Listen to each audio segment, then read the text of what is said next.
Itu kata-kata kenangannya Bapak cari lagi hampir tidak ketemu, dan di buku yang Bapak buat itu Bapak satukan lagi itu ternyata tidak ada. Dia ada di kata-kata pengantar. Ya. Nah itu tulis waman aku maaf aku dako madin, waman ada maaf aku ada madin. Yang kalau diartikan sholat itu adalah tiang agama, ya. Judul tema kita itu as-sholatu imadudin. Sholat itu adalah tiang agama. Barang siapa mendirikan itu tiang-tiang, ya, pilar. Kamu nanti lihat mungkin ya patut kita nikmati saja. Itu ada itu jain yang baru di sana itu dia berdiri kokoh, ya. Ada juga semacam menara, ya, atau papan yang diberdirikan di menara itu juga sebetulnya adalah tiang, ya. Karena berdirinya itu yang membuat berdiri, ya, membuat sanggahan, ya, untuk sanggahan namanya itu tiang. Nah tadi ini yang dimaksud gitu, sholat itu adalah tiang agama. Makanya kamu jangan coba sholat itu menjadi bagian penolong kita, ya, penolong sholat menjadi bagian penolong kita. Karena apa? Karena sholat itu salah satu cara kita nanti dengan bersama Allah. Dulu kakak kelas kalian Bapak ajarin itu ada sebab namanya kalau perhatikan, ihsan, ya. Ihsan itu apa? Masih ada yang ingat ihsan? Ihsan. Sholat itu harus ihsan, ya. Rukun agama itu ada 3, ya. Yaitu rukun iman, rukun Islam, dan satu lagi ihsan. Itu tuh yang diajarkan malaikat Jibril kepada sahabatnya Nabi, ya, Umar bin Khattab, bahwa ihsan itu apa? Ditanyain, ya. Tapi yang menjawab itu semua adalah Nabi kita Muhammad SAW. Ihsan itu adalah kalau kita beribadah, ya, sholat dan lain sebagainya yang berhubungan dengan Allah, harus merasa bahwa Allahnya ini dengan ada, ya, Allahnya ini ada. Kita merasakan Allahnya itu ada, ya, memang ada, dekat sekali, ya, Allah itu dekat, ya, karena Allah itu maha, ya, punya sifat-sifat maha. Atau kalau kalian rinci itu ada 99. Kamu anaknya siapa, ya? Anaknya Bapak bukan ini ibunya ini muridnya Bapak juga, namanya Eli. Kebetulan ada Dianmar itu ibunya namanya Eli juga, ya. Itu kedua-duanya murid Bapak dulu, ya. Wajahnya mirip, ya. Nah anaknya kayak gini nih, ya.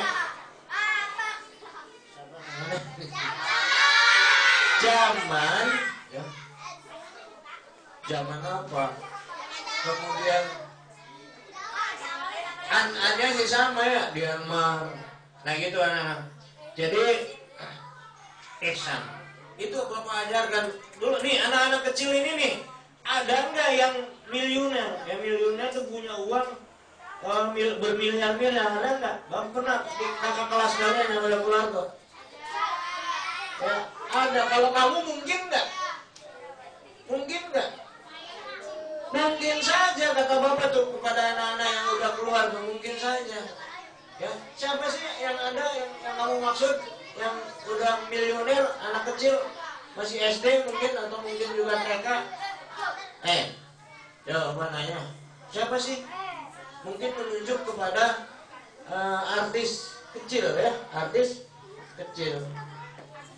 Dan itu Bapak selalu gambar, entah gambar piting atau gambar apa itu, bulatan apa, ya, yang berkaitan dengan gambar orang perilaku, ya, yang berkaitan dengan sholat, ya. Sholatnya ini kita juga sebetulnya, kita ini di sini, ya, di bumi ini kan kalian tahu, ya, berjalan sebetulnya, ya. Kita jangan keluar itu. Wah. Nah itu rupanya apal semua. Itu bapak hitung juga, bapak persen, hampir 90% anak-anak itu tahu, dan yang adik-adiknya itu juga sebagian masih tahu apa itu ihsan. Ada yang bisa menyebutkan ihsan itu apa? Menjelaskan. Coba nelatin, ada nggak? Keluar ya. Nelatin ihsan itu apa? Katanya bisa ini. Ya?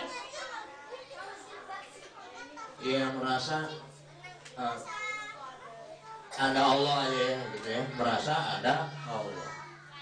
Nah itu mereka merasa sangat tidak mungkin ya menjadi anak yang milioner ya. Tapi caranya yang milioner itu, anak kecil itu tahu ya dari mana ya, dia nggak tahu ya, itu dari keterampilannya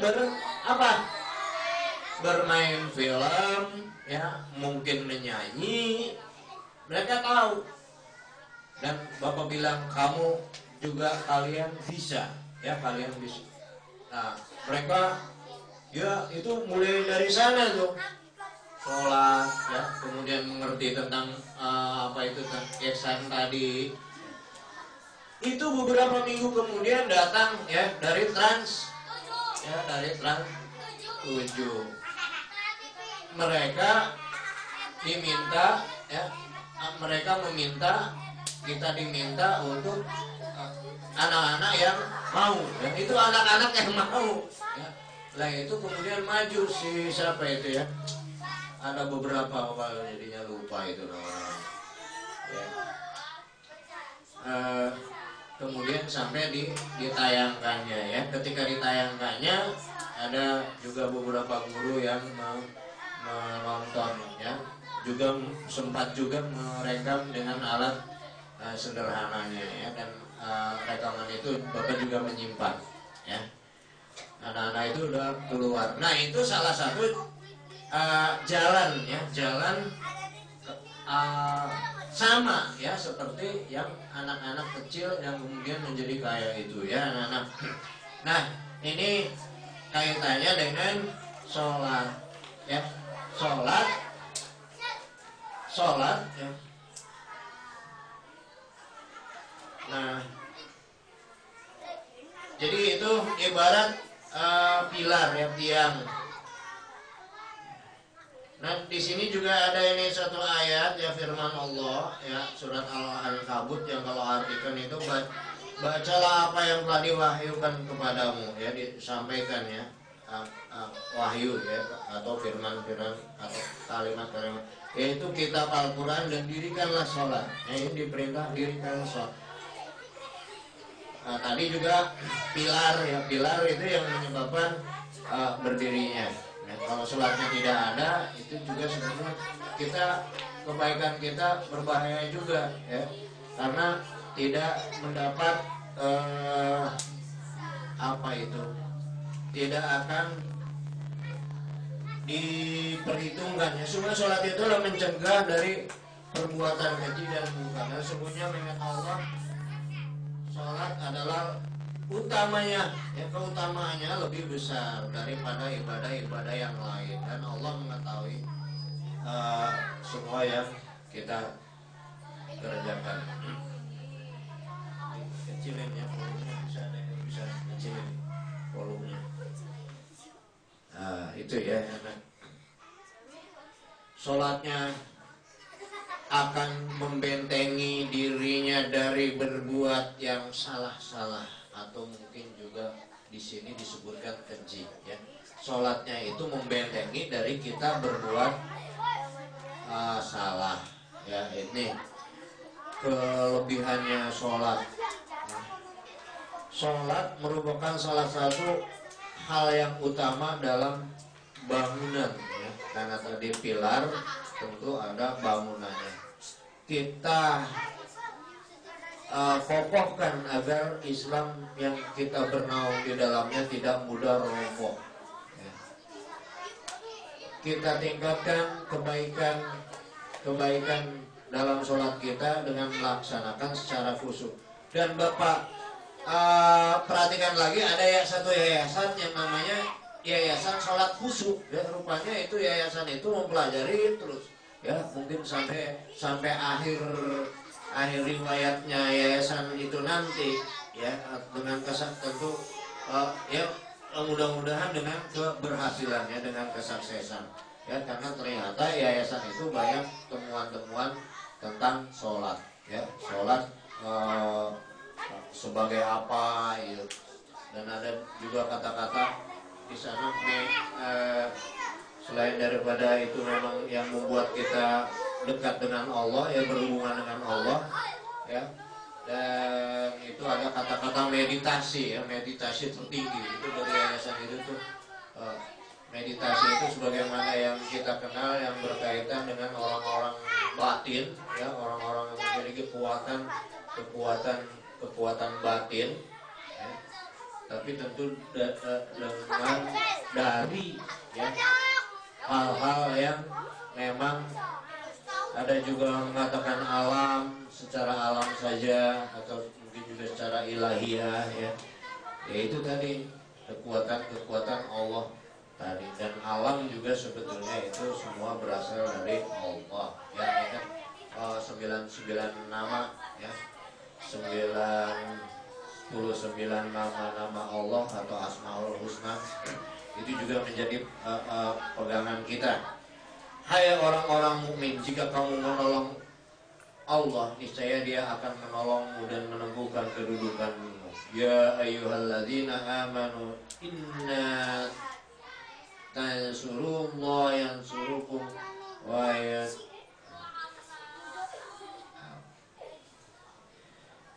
aqdamakum. Itu tentang as-salatu imaduddin ya. Nah ini kita juga memiliki duha ya, kita memiliki duha. Duha juga itu sebetulnya untuk jadi berkaitan dengan amalia lagi ya, selain yang 5 waktunya juga lancar, duhanya juga lancar, itu badan kita juga akan menjadi sehat ya. Karena di duha juga ada jaminan sehat dan kaya ya, sehat lahir dan batin, dan sangat sambungannya kalimatnya atau kata-katanya itu 100 berapa sambungan gitu, 180 sambungan atau berapa itu ratusan ya sambungannya itu. Sambungan apa? Sambungan engsel-engsel kita dan syaraf kita itu pada keluar. Apa itu ganjil banget sih ya, belum waktunya keluar. Kemudian kita ya sebetulnya ada jalan setiap masuk ya, setiap belajar. Coba perhatikan beberapa hal ini ya. Setiap belajar kan kita harus hafal aja ya. Bacaannya hafal, tetapi kemudian ya pastinya kalau tadi Bapak menunjuk satu kumpulannya, satu organisasi, satu yayasan, yaitu dengan sholat khusyuk, itu sebetulnya mempelajari artinya ya. Coba kamu artinya itu kamu karena kita juga harus ihsan ya, kita juga harus ihsan, merasa karena ngapain kalau tidak merasa ya, nanti tidak akan ada yang dirasakan. Merasa apa? Merasa Allahnya itu udah mengatakan, Allahnya itu dekat dengan kita ya. Kita merasa ada Allah ya. Ihsan itu merasa ada Allah ya. Coba dengarkan ini ya, supaya lebih manfaat. Dan kita ini semua makin lama itu bertambah ya, makin kamu menjadi dewasa ya, menjadi apa ya, menjadi anak dewasa ya, besar dari kecil kemudian tumbuh menjadi besar badannya itu.